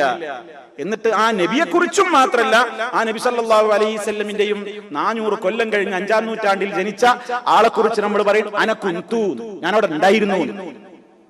അല്ലാഹു പറയാ നബിയോട് പോലും ഉമാ കുന്ത, നീ ഉണ്ടായിരുന്നില്ല. ഇപ്പൊ പറയാ അന കുന്തു, ഞാൻ ഉണ്ടായിരുന്നു. ആരെയാണ് ഈ വെല്ലുവിളിക്കുന്നത്? ആരോടാണ് ഈ ജിഹാദ്? ആരോടാണ് ഈ യുദ്ധം? ആലോചിച്ചു നോക്കണം. ഇപ്പോഴും എന്തിനാണ് ഇതൊക്കെ പറയുന്നത് എന്ന് ചോദിക്കുന്ന ആളുകൾ ഉണ്ടാകും. ഈ വിശ്വാസം സമൂഹത്തിൽ പടർത്തുകയാണ് ഒരു വിഭാഗം ആളുകൾ. ഇതിനു വേണ്ടി ഒരുപാട് പണം ഒഴുക്കുകയാണ്. അതിനുവേണ്ടി മാത്രം ഒരുപാട് സിംപോസിയങ്ങളും സെമിനാറുകളും പണ്ഡിത ചർച്ചകളും നടത്തുകയാണ്. ഇതൊക്കെ ന്യായീകരിക്കാൻ ആലോചിച്ചു നോക്കണം. ഇതിനിടയിൽ ദൗത്യം നിർവഹിക്കാത്ത നമ്മൾ കുറ്റക്കാരാവില്ലേ? അതുകൊണ്ടാണ് ഈ കാര്യം സാന്ദർഭികമായി ഞാൻ എന്നോടും നിങ്ങളോടും ഉണർത്തുന്നത്. അപ്പൊ ശരി, അല്ലാഹു സുബ്ഹാനഹു വ തആല പറയാണ്, ആ നറുക്കെടുപ്പ് നടത്തുന്ന വേളയിൽ നിങ്ങൾ അവിടെ ഉണ്ടായിട്ടല്ല, ഇതൊക്കെ നിങ്ങൾക്ക് വഹയായിട്ട് അറിയിച്ചു തന്നതാണ്. അങ്ങനെ നറുക്കെടുപ്പ് ചില റിപ്പോർട്ടുകളിൽ കാണാം. ഒന്നാമത്തെ തവണ നറുക്കെടുപ്പ് നടത്തി സക്കരിയ നബി അലൈഹിസ്സലാമിന് ആ പേര് കിട്ടിയത്. ആളുകൾ സമ്മതിച്ചില്ല, കാരണം ആവേശമാണ്, ആളുകൾക്ക് ഇനി എടുക്കണം എന്ന് പറഞ്ഞു. രണ്ടാമത് കൊടുത്തു, സക്കരിയ നബിക്ക് തന്നെ കിട്ടുന്നു. മൂന്നാമത് കൊടുക്കുകയാണ്, സക്കരിയ നബി അലൈഹിസ്സലാമിന് തന്നെ കിട്ടുക. അള്ളാഹുവിന്റെ തീരുമാനം അങ്ങനെയാണ്. അങ്ങനെ പരിശുദ്ധ ഖുർആൻ പറയാണ്, വകഫലഹാ സക്കരിയ, സക്കരിയ അവരെ സംരക്ഷണം ഏറ്റെടുത്തു. അങ്ങനെ സക്കരിയ അലൈഹിസ്സലാമിന്റെ മേൽനോട്ടത്തിലും സംരക്ഷണയിലും മറ്റുള്ള പുരോഹിതന്മാരുടെ ലാളനയിലും ശ്രദ്ധയിലും ഒക്കെയായി കൊണ്ട് തന്നെ മഹദിയായ മറിയം ബീവി റളിയല്ലാഹു അൻഹാ വളർന്നു വരുന്നു. അങ്ങനെ മറിയം ബീവിക്ക് വേണ്ടുന്ന ഉപദേശ നിർദ്ദേശങ്ങൾ നൽകുവാനും അവരുടെ സ്ഥിതിഗതികൾ അന്വേഷിച്ച് അറിയുവാനും അവർക്കാവശ്യമായ ഭക്ഷണങ്ങളും സൗകര്യങ്ങളും സാധനങ്ങളും ഒക്കെ എത്തിച്ചു കൊടുക്കുവാനുമൊക്കെ ഇടയ്ക്കിടെ മറിയം ബീവിയുടെ സമീപത്തേക്ക് സക്കരിയ നബി അലൈഹിസ്സലാമിന് കടന്നു ചെല്ലേണ്ട ആവശ്യം വന്നു. അവരാണെങ്കിൽ ആ ബൈത്തുൽ മുഖദ്ദസിലെ ഒരു പ്രത്യേകമായ പ്രാർത്ഥനാ മണ്ഡപത്തിൽ ഇരുന്നു കൊണ്ട് ദുആ ചെയ്യുകയാണ്, ഇബാദത്തിൽ മുഴുകുകയാണ്. അതാണ് മെഹ്റാബ് എന്ന് പറയുന്നത്. ഇന്ന് പള്ളിയിൽ ഇമാമിന് നിൽക്കുവാനുള്ള കാര്യത്തിന് പിൽക്കാലത്ത് വന്ന പേരാണ് മെഹ്റാബെങ്കിൽ അന്ന് പരിശുദ്ധ ഖുർആനിലാ പറഞ്ഞത്. അന്ന് ബൈത്തുൽ മുഖദ്ദസിന്റെ പല ഭാഗങ്ങളിലുമായി പലർക്കും ഇങ്ങനെ ഒന്നിച്ച് ഒഴിഞ്ഞ് ഒറ്റക്കിരുന്നു കൊണ്ട് പ്രാർത്ഥിക്കുവാനുള്ള കൊച്ചു കൊച്ചു പ്രാർത്ഥനാ മണ്ഡപങ്ങൾ ഉണ്ടായിരുന്നു. ആ കൂട്ടത്തിലൊന്ന് മറിയം ബീവിക്കും ഉണ്ടായിരുന്നു. അങ്ങനെ മറിയം ബീവി പ്രാർത്ഥിച്ചു കഴിഞ്ഞുകൂടിക്കൊണ്ടിരിക്കുന്ന പ്രാർത്ഥനാ മണ്ഡപത്തിലേക്ക് ഇടയ്ക്കിടെ കഫീലായ സംരക്ഷണം ഏറ്റെടുത്ത വ്യക്തിത്വമായ സക്കരിയ അലൈഹിസ്സലാമിന് ഇടയ്ക്കിടെ കടന്നു ചെല്ലേണ്ട ആവശ്യം വരുന്നു. സ്ഥിതിഗതികൾ അന്വേഷിക്കണം, ആരായണം, ഭക്ഷണം എത്തിച്ചു കൊടുക്കണം, സാധനങ്ങൾ എത്തിച്ചു കൊടുക്കണം. അങ്ങനെ അവർക്കിടയിലേക്ക് കടന്നു ചെല്ലുമ്പോഴെല്ലാം അത്ഭുതങ്ങൾ കാണുകയാണ് സക്കരിയ അലൈഹിസ്സലാം. കുല്ലമാ ദഖല അലൈഹാ സക്കരിയൽ മിഹ്റാബ് വജദ ഇൻദഹാ റിസ്ഖാ ഖാല യാ മറിയം അന്നാ ലകി ഹാദാ ഖാലത് ഹുവ മിൻ ഇൻദില്ലാഹ്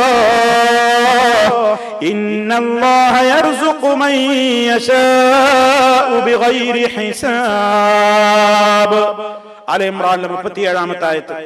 കുല്ലമാ ദഖല അലൈഹ, അവരുടെ സമീപത്തേക്ക് കടന്നു ചെല്ലുമ്പോഴെല്ലാം സക്കരിയ അലൈഹിസ്സലാം അൽ മിഹ്റാബ, മറിയം ബീവി പ്രാർത്ഥിച്ചുകൊണ്ടിരിക്കുന്ന, ഇബാദത്ത് നിർവഹിച്ചുകൊണ്ടിരിക്കുന്ന ബൈത്തുൽ മുഖദ്ദസിലെ മിഹ്റാബിലേക്ക്, പ്രാർത്ഥനാ മണ്ഡപത്തിലേക്ക് സക്കരിയ അലൈഹിസ്സലാത്തു വസ്സലാം കടന്നു ചെല്ലുമ്പോഴെല്ലാം വജദ ഇൻദഹാ റിസ്ഖാ, മഹദിയുടെ സമീപത്ത് നല്ല നല്ല ഭക്ഷണങ്ങൾ കാണുന്നു. നല്ല നല്ല ഭക്ഷണങ്ങൾ കാണുന്നു. എന്താണ് പ്രത്യേകമായ, സാധാരണക്ക് വിരുദ്ധമായ, അസാധാരണമായ, അത്ഭുതകരമായ ഭക്ഷണമാണ് കാണുന്നത്. സക്കരിയ അലൈഹിസ്സലാം ഇന്നുവരെ കണ്ടിട്ടില്ല. കഫീൽ കൊണ്ടുപോയി കൊടുത്ത ഭക്ഷണമല്ല, കഫീലിന് പരിചയമുള്ള ഭക്ഷണമല്ല. കാണുന്ന ഭക്ഷണം അത് മിക്ക ഖുർആൻ വ്യാഖ്യാതാക്കളും മഹാഭൂരിപക്ഷവും അവിടെ വ്യാഖ്യാനം പറഞ്ഞത് ഉഷ്ണകാലത്ത് മാത്രം പഴുക്കുന്ന പഴങ്ങളതാ ശൈത്യകാലത്തും കാണുകയാണ്. ശൈത്യകാലത്ത് മാത്രം ഉണ്ടായിത്തീരുന്ന ഫ്രൂട്ട്സുകളും ഭക്ഷണങ്ങളുമൊക്കെ ഉഷ്ണകാലത്തും കിട്ടുകയാണ്. അതേ, സാധാരണയിൽ നിന്ന് വിരുദ്ധമായ നിലക്ക്, അസാധാരണമായ നിലക്കുള്ള ഒരു അനുഗ്രഹമാണ് ഇവിടെ കാണുന്നത്. അതിനാണല്ലോ കറാമത്ത് എന്ന് പറയുന്നത്. സാധാരണ സംഭവിക്കാത്ത കാര്യങ്ങൾ, അസാധാരണമായ കാര്യങ്ങൾ, ഒരാൾക്കും കഴിയാത്ത സംഗതിക്കാണ് മുഅ്ജിസത്തെന്നും കറാമത്തെന്നും ഒക്കെ പറയുന്നത്. അമാനുഷികമാണ്, ഒരാൾക്കും അതിന് കഴിയില്ല. ആ നിലക്കുള്ള ആദരിക്കപ്പെട്ടുകൊണ്ട്, ആദരവ് നൽകിക്കൊണ്ട് മറിയം ബീവിയുടെ സമീപത്തതാ റബ്ബിങ്ങനെ ഫ്രൂട്ട്സുകളും ഭക്ഷണങ്ങളും അവിടെ എത്തിക്കുകയാണ്.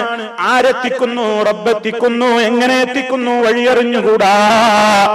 സക്കരിയ നബി അലൈഹിസ്സലാം കടന്നു ചെല്ലുമ്പോഴെല്ലാം വജദ ഇൻദഹാ റിസ്ഖാ, അവരുടെ സമീപത്ത് റിസ്ഖ് കാണുകയാണ്, ഭക്ഷണം കാണുകയാണ്. അത്ഭുതത്തോടെ സക്കരിയ നബി അലൈഹിസ്സലാം ചോദിച്ചു, ഓ യാ മറിയം, ഓ മറിയമേ, അന്നാ ലകി ഹാദാ, ഇത് എവിടുന്ന് കിട്ടി? അന്നാ ലകി, നിനക്ക് എങ്ങനെ, എവിടുന്ന് കിട്ടി? ഹാദാ, ഇതൊക്കെ. ഖാലത്ത്, ആ മഹദി മറുപടി പറയുന്നു, ഹുവ മിൻ അത് അല്ലാഹുവിന്റെ പക്കൽ നിന്ന് എനിക്ക് കിട്ടുന്നതാണ്, അല്ലാഹുവിന്റെ അടുക്കൽ നിന്ന് എത്തിച്ചേരുകയാണ്. ഇന്നല്ലാഹ യർസുഖു മൻ യശാഉ ബിഗൈരി ഹിസാബ്. അല്ലാഹു അവൻ ഉദ്ദേശിക്കുന്നവർക്ക് കണക്കല്ലാതെയല്ലേ കൊടുക്കുന്നത്. അല്ലാഹു അവൻ ഉദ്ദേശിക്കുന്നവർക്ക് ഹിസാബൊന്നുമില്ലാതെ കൊടുക്കുകയാണ്. അല്ലാഹു അവൻ ഉദ്ദേശിക്കുന്നവർക്ക് ഒരു കണക്കും പരിധിയൊന്നുമില്ലാതെ കൊടുക്കുകയാണ്. ഈ വാക്ക് മറിയം ബീവിയുടെ വാക്കായിരിക്കാം, അതല്ലെങ്കിൽ അല്ലാഹു അതിനെ സംബന്ധിച്ച് പറഞ്ഞതുമാവാം. രണ്ടായാലും കുഴപ്പമില്ല. അല്ലാഹു പറയുന്നു, ഇന്നല്ലാഹ യർസുഖു മൻ യശാഉ ബിഗൈരി ഹിസാബ്. അത് ഏത് കാലത്ത് കിട്ടണം, ഏത് കാലത്ത് കൊടുക്കണം എന്ന നിയമമൊന്നുമില്ല.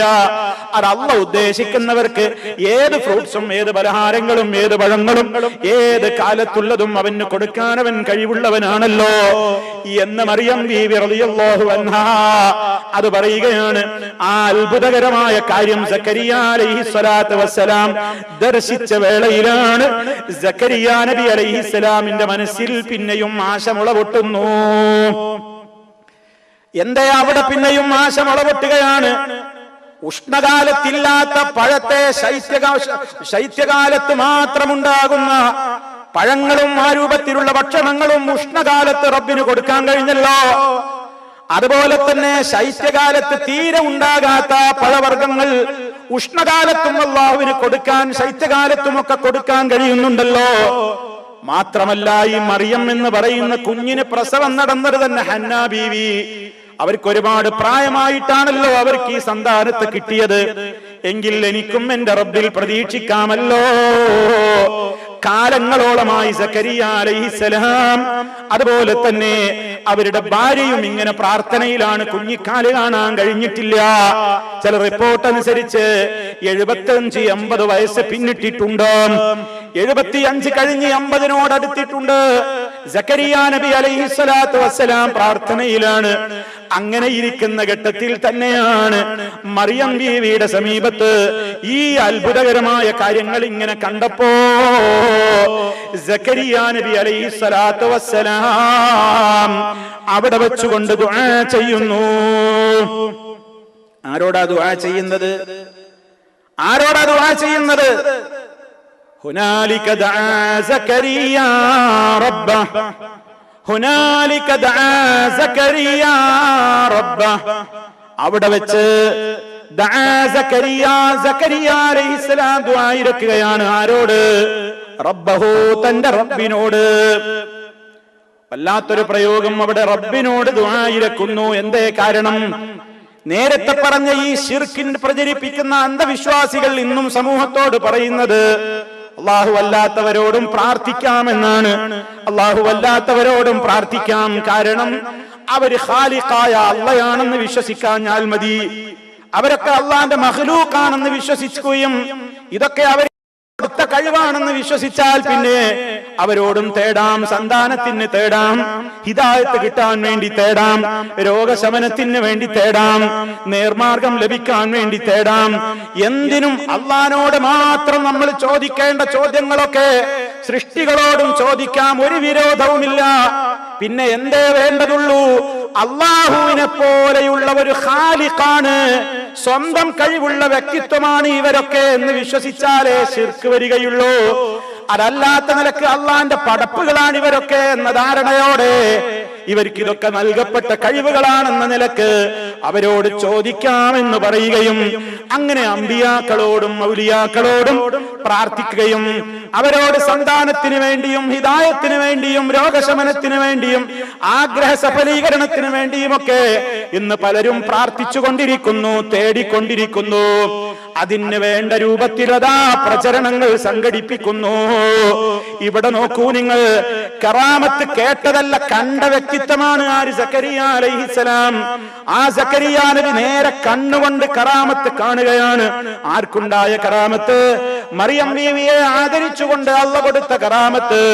ആ മഹദിയുടെ സന്നിധിയിലതാ പഴങ്ങളും ആ രൂപത്തിലുള്ള മുന്തിയ ഭക്ഷണങ്ങളും അസാധാരണമായ നിലക്ക് വന്നു കിട്ടിയത് കാണുന്നു. ഈ വിഭാഗം വസ്വാസം ഉണ്ടാക്കുന്നത് പ്രകാരമാണെങ്കിൽ ഉടനെ ആ ഘട്ടത്തിൽ ആരോടാ പ്രാർത്ഥിക്കേണ്ടിയിരുന്നത്? സക്കരിയ നബി അലൈഹിസ്സലാം മറിയം ബീവിയോട്. അല്ലേ? ബീവി നിങ്ങൾക്ക് ഇങ്ങനെയൊക്കെ കിട്ടിയില്ലേ, നിങ്ങൾ വല്ലാത്ത ബീവി തന്നെയാണ്.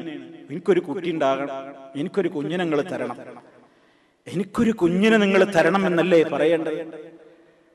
പക്ഷേ സക്കരിയ നബി അലൈഹിസ്സലാം തൗഹീദ് പഠിച്ച വ്യക്തിത്വമാണ്. അവിടുത്തേക്കറിയാം ഈ മറിയം ബീവിക്ക് ഇവിടെ ഭക്ഷണം എത്തിച്ചു കൊടുത്തവനുമായ റബ്ബാണുള്ളത്. ആ റബ്ബിനാണ് എനിക്കൊരു കുഞ്ഞിനെ തരാൻ കഴിയുക. അതുകൊണ്ട് ഹുനാലിക ദഅ സക്കരിയ റബ്ബഹു, അവിടെ വെച്ച് സക്കരിയ നബി അലൈഹിസ്സലാം തന്റെ രക്ഷിതാവിനെ വിളിച്ചുകൊണ്ട് പ്രാർത്ഥിക്കുകയാണ്. റബ്ബി ഹബ്ലി മിൻ ലദുൻക ദുർരിയതൻ തയ്യിബ ഇന്നക സമീഉദ് ദുആ.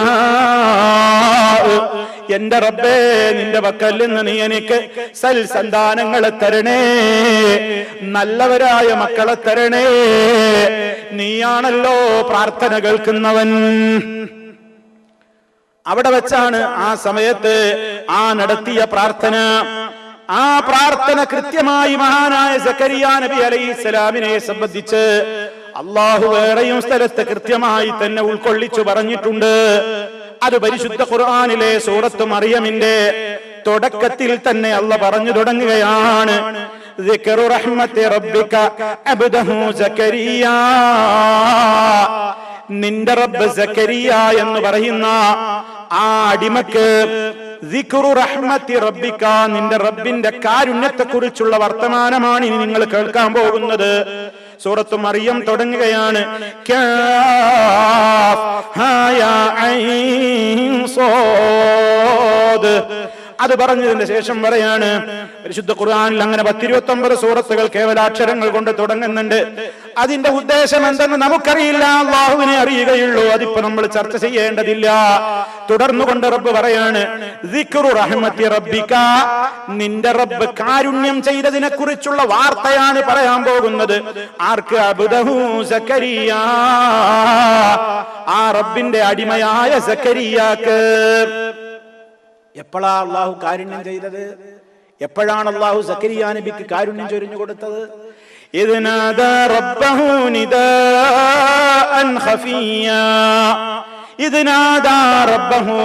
അദ്ദേഹം തന്റെ രക്ഷിതാവിനെ വിളിച്ച സന്ദർഭം, അദ്ദേഹം തന്റെ റബ്ബിനെ വിളിച്ച സന്ദർഭം. സക്കരിയ നബി കുഞ്ഞുണ്ടാകാൻ മറ്റാരോടും പ്രാർത്ഥിച്ചിട്ടില്ല.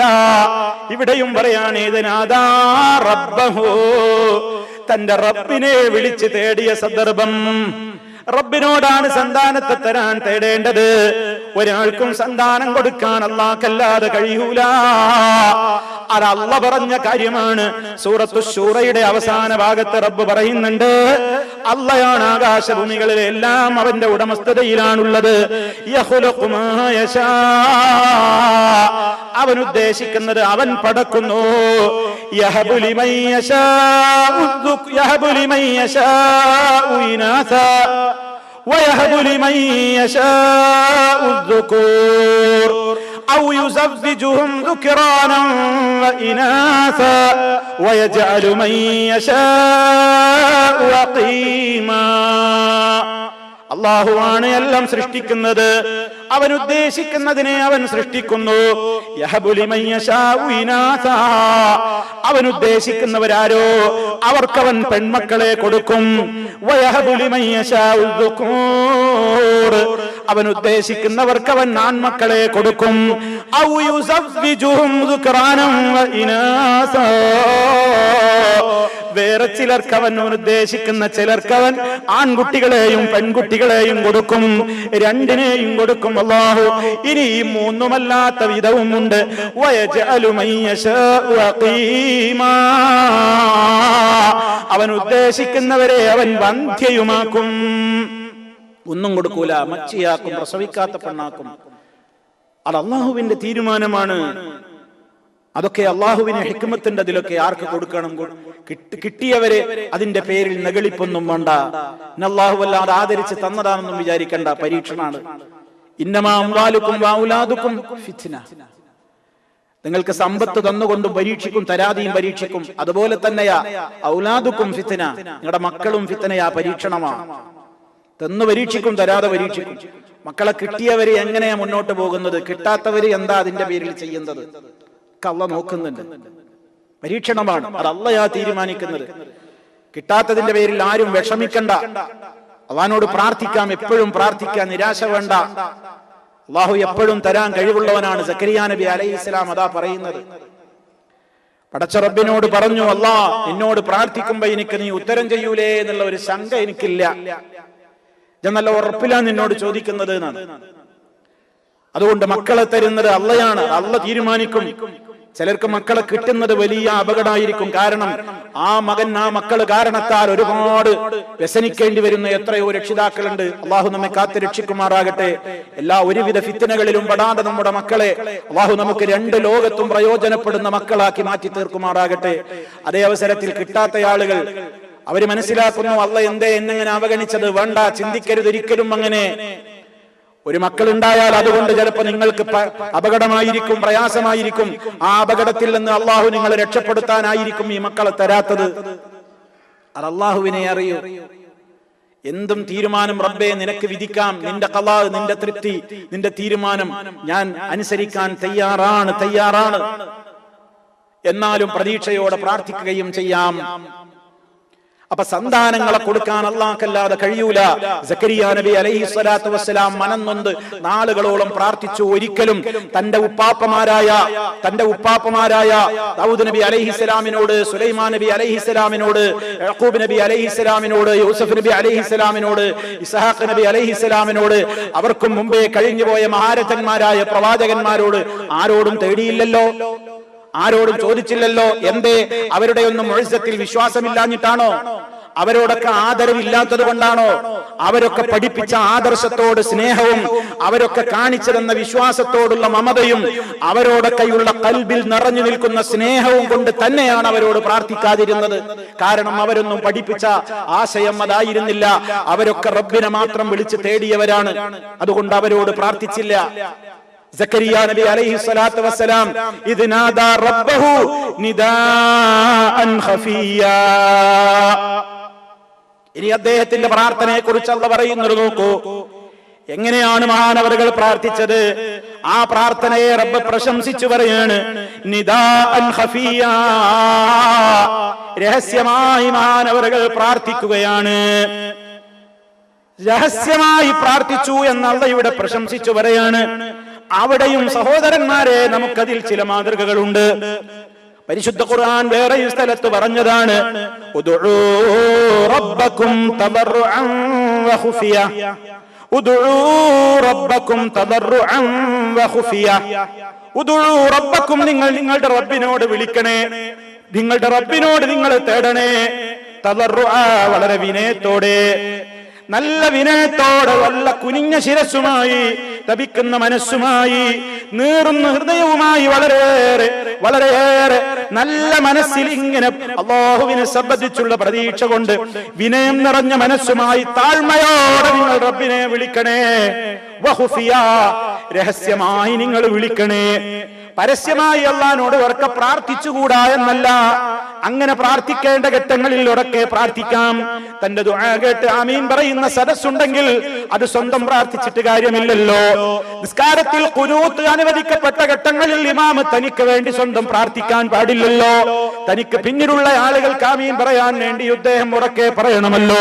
ഇതൊന്നുമല്ലാത്ത സന്ദർഭങ്ങളിൽ പതുക്കെ പ്രാർത്ഥിക്കലാണ് ഉത്തമം. അങ്ങനെ പതുക്കെ പ്രാർത്ഥിച്ചു എന്നാണ് അല്ലാഹു സുബ്ഹാനഹു വ തആല അതീവ രഹസ്യമായി എന്നോട് ആര് പ്രാർത്ഥിച്ചു? സക്കരിയ പ്രാർത്ഥിച്ചു.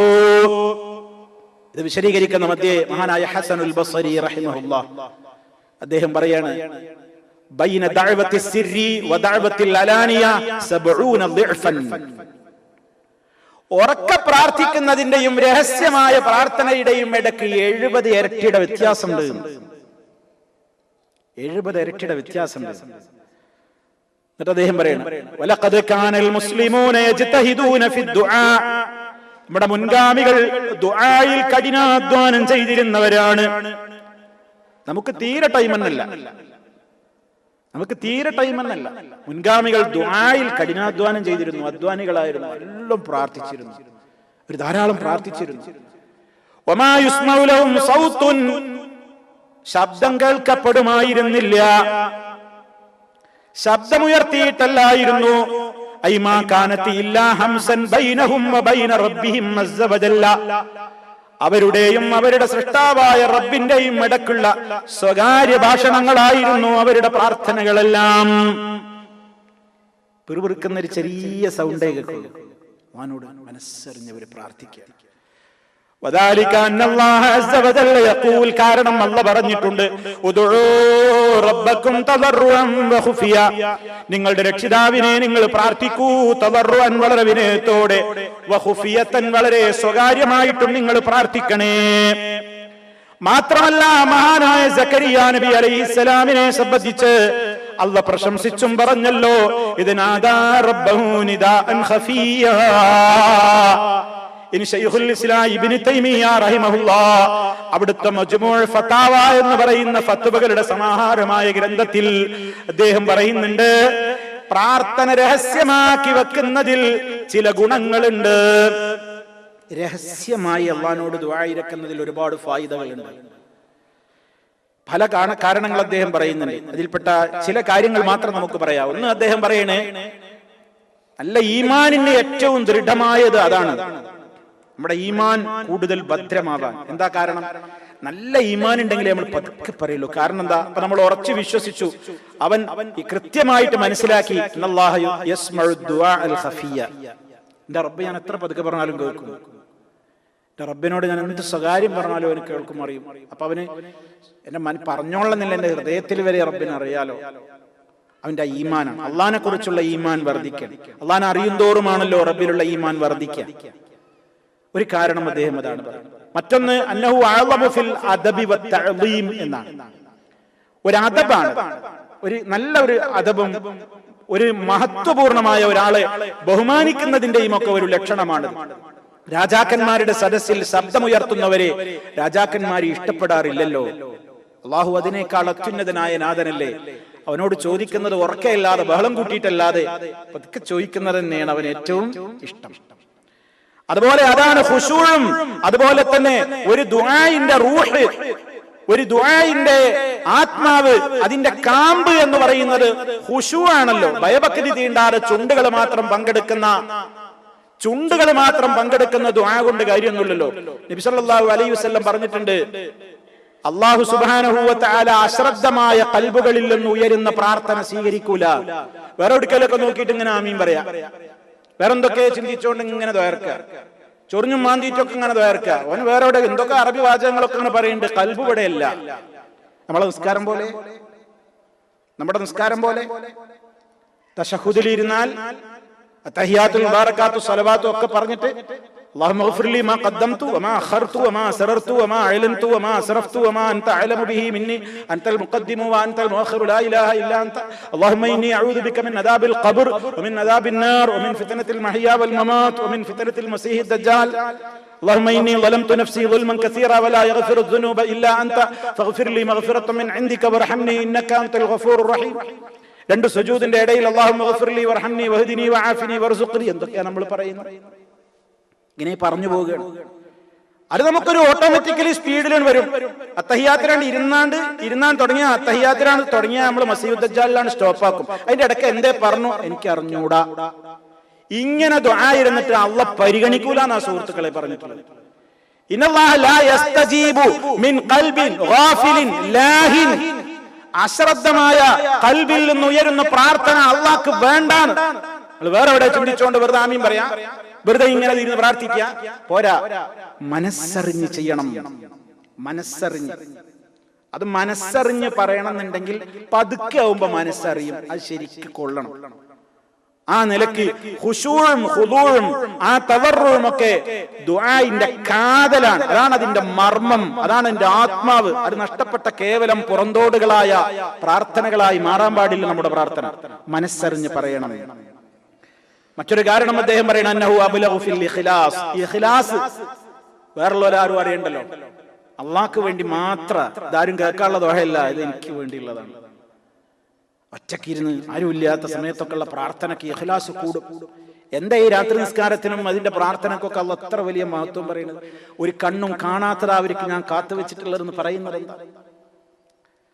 ഇന്നും വെള്ളിയാഴ്ച പ്രഭാതത്തിലെ നിസ്കാരത്തിൽ നമ്മൾ ഒന്നാമത്തെ റക്അത്തിൽ പാരായണം ചെയ്ത് കേട്ടില്ലേ സൂറത്തു സജദ. ആ സൂറത്തു സജദയിൽ അല്ലാഹു പറഞ്ഞില്ലേ, തതജാഫാ ജുനൂബുഹും അനിൽ മദാജിഇ يدعون ربهم خوفا وطمعا ومما رزقناهم ينفقون فلا تعلم نفس ما أخفي لهم من قرة أعين جزاء بما كانوا يعملون.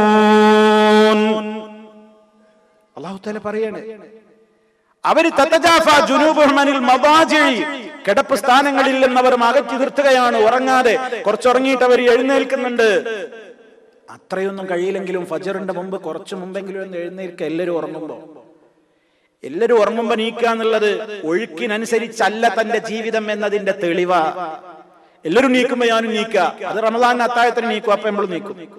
എല്ലാവരും പള്ളിയിൽ പോകുമ്പോഴും പള്ളിയിൽ പോകും. അതല്ല, ഒഴുക്കിനെതിരെയുള്ള നീക്കം അത് കുറച്ച് കരുത്ത് വേണം. ഒഴുക്കിനിങ്ങനെ നീന്തി കൊടുത്താൽ നിന്നൊടുത്താൽ മതി. ഒഴുക്കിനെതിരെ നിന്നാനോ കുറച്ച് പാടാണ്. അതാ നബി സല്ലല്ലാഹു അലൈഹി വസല്ലം പറഞ്ഞത്, ചില കാര്യങ്ങൾ നിങ്ങൾ ചെയ്തു നോക്കൂ, തദ്ഖുലുൽ ജന്നത ബിസലാം, ശാന്തിയോടെ നിങ്ങൾക്ക് സ്വർഗ്ഗത്തിൽ കയറാൻ പറ്റും. ആ കൂട്ടത്തിൽ എണ്ണിയ ഒരു കാര്യമാണെന്ത്? സ്വല്ലൂ ബില്ലൈൽ വന്നാസു നിയാം, ആളുകളൊക്കെ ഉറങ്ങിക്കിടക്കെ സുഖമായി ആളുകൾ ഉറങ്ങുമ്പോ നിങ്ങൾ എഴുന്നേറ്റ് നിസ്കരിക്കുകയും. അല്ലാഹു തൗഫീക്ക് നൽകുമാറാകട്ടെ. ആരും അറിയണ്ട, നമ്മൾ എഴുന്നേൽക്കുക, അലാറം വെച്ച് എഴുന്നേൽക്കുക. ബാങ്കിന്റെ സമയമാകുന്നതിന്റെ അരമണിക്കൂറെങ്കിലും മിനിമം വെച്ചോളൂ. എഴുന്നേറ്റ് ഇന്ന് ഖുതുബയിൽ സൂചിപ്പിച്ചതുപോലെ എഴുന്നേറ്റ് അള്ളാന്റെ പേര് പറഞ്ഞതോടുകൂടെ ശൈത്താനിട്ട ഒന്നാമത്തെ കെട്ട് പൊട്ടി. ഉളുവെടുക്കുന്നു, രണ്ടാമത്തെ കെട്ട് പൊട്ടി. സ്കാരം നിർവഹിക്കുകയാണ്, മൂന്നാമത്തെ കെട്ടും പൊട്ടി. അസ്ബഹ തയ്യിബൻ നഫ്സി നശീതൻ തയ്യിബൻ നഫ്സി, നല്ല ഉന്മേഷമുള്ള ദിനത്തിന്റെ തുടക്കം, പ്രാരംഭം, നല്ലൊരു തുടക്കം. അള്ളാന്റെ മുമ്പിൽ എന്നിട്ട് ആ പ്രാർത്ഥന, ആ നിസ്കാരം, അതിന്റെ സുജൂദ്, അതിന്റെ തശഹുദ്, അതിലൊക്കെ അള്ളാനോട് നമ്മൾ തേടുമ്പോ എന്തേ റബ്ബിനെ സംബന്ധിച്ച് പറയുന്നത്? യദഊന റബ്ബഹും ഖൗഫൻ വതമാ, ആ നിസ്കാരത്തിൽ, ആ ഘട്ടത്തിൽ, ആ വേളയിൽ അവരുടെ റബ്ബിനെ വിളിച്ചു ദുആ ചെയ്തുകൊണ്ടിരിക്കുകയാണ്. എങ്ങനെയൊക്കെ ഖൗഫാ, പേടിച്ചിട്ട് അവർ ദുആ ഇറക്കുന്നുണ്ട്. റബ്ബേ, നരകത്തിൽ പോകുമോ, പുറത്തു തരാറാകുമോ? അതോടൊപ്പം അല്ലാഹുവിന്റെ സ്വർഗത്തിലുള്ള മോഹം മൂത്തിട്ട് അവർ ദുആ ചെയ്യുകയാണ്. യദഊന റബ്ബഹും ഖൗഫൻ വതമാ. അങ്ങനെ ആ സമയത്തുള്ള നിസ്കാരത്തെ കുറിച്ച്, ആ സമയത്തുള്ള പ്രാർത്ഥന നിർവഹിക്കുന്നവരെ കുറിച്ച് പരിശുദ്ധ ഖുർആൻ വേറെയും പറഞ്ഞില്ലേ, വൽ മുസ്തഗ്ഫിരീന ബിൽ അസ്ഹാർ, രാവിന്റെ അന്ത്യയാമങ്ങളിൽ പൊറുക്കലിനെ ചോദിക്കുന്നവരാണ് അവർ എന്ന് ഖുർആൻ വേറെ സ്ഥലത്തും മുഅ്മിനീങ്ങളെ കുറിച്ചും അത് പറഞ്ഞപ്പോൾ പറഞ്ഞു. ഇനി ശേഷം എന്താ റബ്ബ് പറയുന്നത്? ഫലാ തഅലമു നഫ്സുൻ, ഒരാൾക്കും അറിഞ്ഞൂട കേട്ടോ, മാ ഉഖ്ഫിയ ലഹും മിൻ ഖുർറത്തി അയുൻ, ഇതൊക്കെ നിർവഹിക്കുന്ന ഭാഗ്യവാന്മാർക്ക് അല്ലാഹു ഒരുക്കി തയ്യാറാക്കി രഹസ്യമാക്കി വെച്ചിട്ടുള്ള സ്വർഗത്തിൽ കിട്ടാൻ പോകുന്ന കൺകുളിർമയുണ്ടല്ലോ, അത് ഇന്ന് വരെ ഒരാൾക്കും നിരൂപിക്കാൻ വരെ, നനച്ചിരിക്കാൻ വരെ കഴിയാത്ത സുഖങ്ങളുടെ, സൗകര്യങ്ങളുടെ കേദാരത്തിലേക്കാണ് റബ്ബ് അവരെ കൂട്ടിക്കൊണ്ടുപോവുക. അത്ര വലിയ പുണ്യാണ് അവര് ചെയ്തതിന്റെ പ്രതിഫലം എന്ന നിലക്ക്. തൗഫീക്ക് നൽകുമാറാകട്ടെ. സഹോദരങ്ങളെ, ആദ്യം 3 റക്അത്ത് നിസ്കരിച്ച് കുറഞ്ഞ സമയം കിട്ടുന്ന അങ്ങനെ, പിന്നെ അതിങ്ങനെ വളർത്തുക, പിന്നെ 5 ആക്കുക, അങ്ങനെ എന്നും കഴിയാവുന്നത് ഏതാണെങ്കിൽ അത് നിലനിർത്തുക. വല്ലപ്പോഴും അത് നഷ്ടപ്പെട്ടാലോ, സുബഹിയുടെ ളുഹാ സമയത്തിന്റെ ആരംഭം മുതൽ ളുഹറിന്റെ ആ സമയത്തിന്റെ ഒരു 5 മിനിറ്റ് മുമ്പിന്റെ ഇടക്കടാണല്ലോ ളുഹായുടെ സമയം. ആ സമയത്ത് ഇത് നിർവഹിച്ച് തീർക്കുക.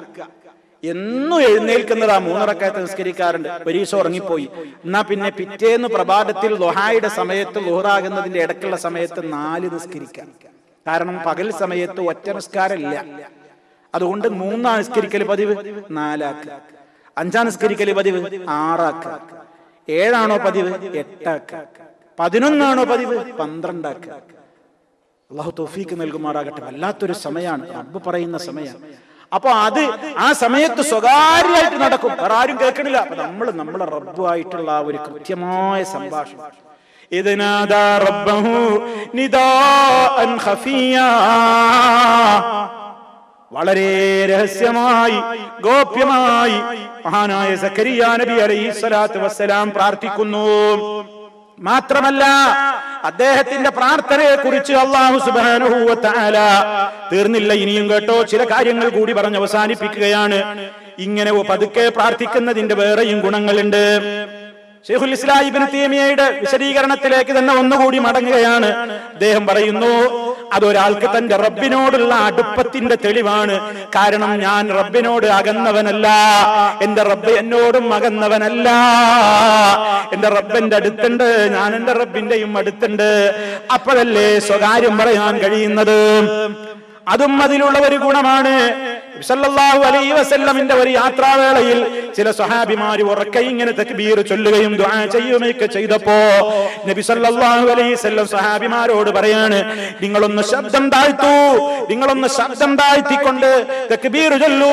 ഫഇന്നകും ലാ തദഊന അസമ്മാ വലാ ഗായിബൻ. നിങ്ങൾ ചെകിട് പൊട്ടനോടല്ല പ്രാർത്ഥിക്കുന്നത്, സ്ഥലത്തില്ലാത്ത മറഞ്ഞവനോടുമല്ല പ്രാർത്ഥിക്കുന്നത്. ഇന്നകും തദഊന സമീഅൻ ഖരീബാ. എല്ലാം കേൾക്കുന്നവനും സമീപസ്ഥനുമായ റബ്ബിനോടാണ് നിങ്ങൾ തേടുന്നത്. ഇന്നല്ലദീ തദഊനഹു അഖറബു ഇലാ അഹദികും മിൻ ഉനുഖി റഹിലതിഹി. താൻ സഞ്ചരിക്കുന്ന ഒട്ടകത്തിന്റെ വാഹനത്തിന്റെ കഴുത്തുമായി നിങ്ങൾ ഒരാൾ എത്രയും അടുത്താണോ അത്രയും അടുത്തുള്ളവരോടാണ് നിങ്ങൾ ദുആ ചെയ്തുകൊണ്ടിരിക്കുന്നത്. അതുകൊണ്ട് ശബ്ദം താഴ്ത്തിക്കോളൂ. ദിക്റുകളും അങ്ങനെ തന്നെ. വദ്കുർ റബ്ബക ഫീ നഫ്സിക തളർറുഅൻ വഖുഫിയ വഖീഫ. ഇതിന്റെ ബറസിൽ ഇങ്ങനെ സ്വകാര്യമായിട്ട് ദിക്റുകൾ, സ്വകാര്യമായ പ്രാർത്ഥന. ശൈഖുൽ ഇസ്ലാം പറയാണ്, അതിന് വേറെയും ചില ഗുണങ്ങളുണ്ട്. അതെന്താ? അതിനെ നീളം നിൽക്കാൻ പറ്റുള്ളൂ. ദീർഘമായി പ്രാർത്ഥിക്കാൻ നിനക്ക് അപ്പോഴേ കഴിയുള്ളൂ. കാരണം എന്താ? നീ ഉറക്കെ കുറയാൻ പ്രാർത്ഥിച്ചു, ഉറക്കെ കുറയാൻ ദിക്റിയല്ലേ, എനിക്ക് മടുക്കും. ചൊല്ലിടാൻ ക്ഷീണം തോന്നി ഒഴിവാക്കും. പതുക്കെയാലോ അത് കുറെ തുടരും. ഇങ്ങനെ കുറെ തത്വങ്ങൾ മഹാനായ ശൈഖുൽ ഇസ്ലാം ഇബ്നു തൈമിയ്യ റഹിമഹുല്ലാഹ് അദ്ദേഹത്തിന്റെ ഗ്രന്ഥത്തിൽ രേഖപ്പെടുത്തുന്നുണ്ട്. എന്തായിരുന്നാലും ഇവിടെ മഹാനായ സക്കരിയ നബി അലൈഹി സ്വലാത്തു വസ്സലാം അല്ലാഹു സുബ്ഹാനഹു വ തആലയോട് പ്രാർത്ഥിച്ച ആ പ്രാർത്ഥന വളരെ സ്വകാര്യമായിട്ടായിരുന്നു, വളരെ രഹസ്യമായിട്ടായിരുന്നു എന്ന് അല്ലാഹു സുബ്ഹാനഹു വ തആല പറയുന്നുണ്ട്.